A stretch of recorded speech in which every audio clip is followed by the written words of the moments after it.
क्या आप बता सकते हैं कोरोना और महंगाई में क्या समानता है?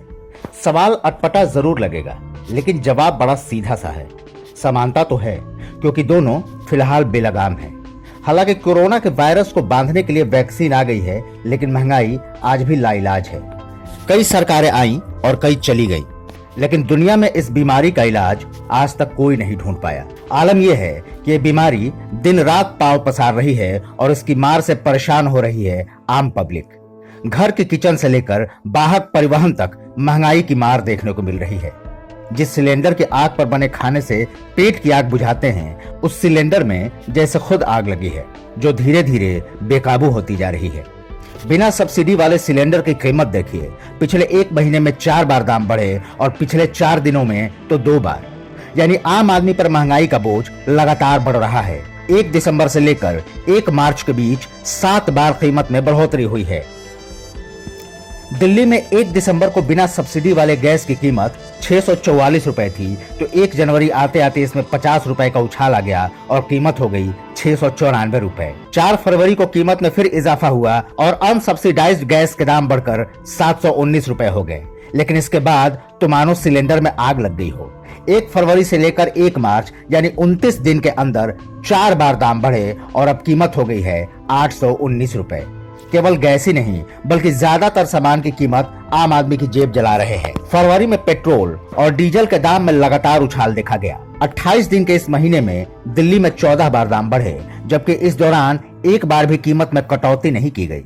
पेट्रोल की कीमत में 3.87 रुपए प्रति लीटर और डीजल के दाम में 4 रुपए की बढ़त देखने को मिल चुकी है। पेट्रोल और गैस सिलेंडर के बाद दिल्ली और आसपास के इलाकों में सीएनजी और पीएनजी भी महंगा हो गया। सीएनजी के दाम 70 पैसा तो पीएनजी की कीमत में 91 पैसे का इजाफा हुआ है। दाम में इजाफा के बाद माना जा रहा है कि आने वाले दिनों में पब्लिक ट्रांसपोर्ट कुछ और महंगा हो जाएगा, क्योंकि तेल और गैस में ही नहीं बल्कि जरूरत के दूसरे कई सामान की कीमत में आग लगी हुई है।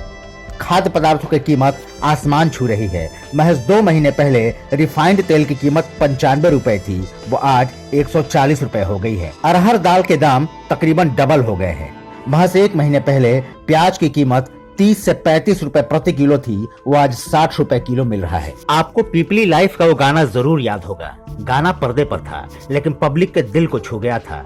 सखी सैया तो खूब ही कमात है, महंगाई डायन खाए जात है। कहने का मतलब है कि आमदनी तो हो रही है, लेकिन महंगाई की वजह से सारा बजट बिगड़ रहा है। अब महंगाई का ऐसा आलम आम आदमी पर देखा जा रहा है। एक तो पहले ही कोरोना काल में कमाई ने सबकी कमर तोड़ के रख दी है, ऊपर से महंगाई की मार दम निकालने को तैयार है। पब्लिक पूछ रही है कि क्या करे सरकार, कुछ तो करो महंगाई का इलाज। जवाब किसी के पास नहीं।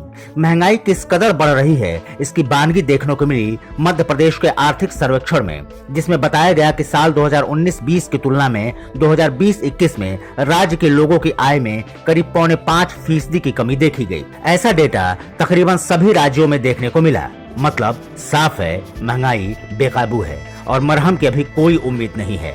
ऐसे में सरकार को ठोस कदम उठाना चाहिए ताकि कमरतोड़ महंगाई पर लगाम लगाई जा सके, लेकिन ऐसा कुछ भी नहीं होता दिख रहा है। हाँ, है तो सिर्फ वो सियासत जो वक्त के साथ बदल जाती है। मौजूदा सरकार के कुछ मंत्री 2000 से पहले जब विपक्ष के नेता हुआ करते थे, तब मनमोहन सरकार को महंगाई के मुद्दे पर कटघरे में खड़ा करने से नहीं चूकते थे, लेकिन अब जब खुद सत्ता पर काबिज हैं, तो कोरोना की दुहाई देकर महंगाई से पल्ला झाड़ रहे हैं।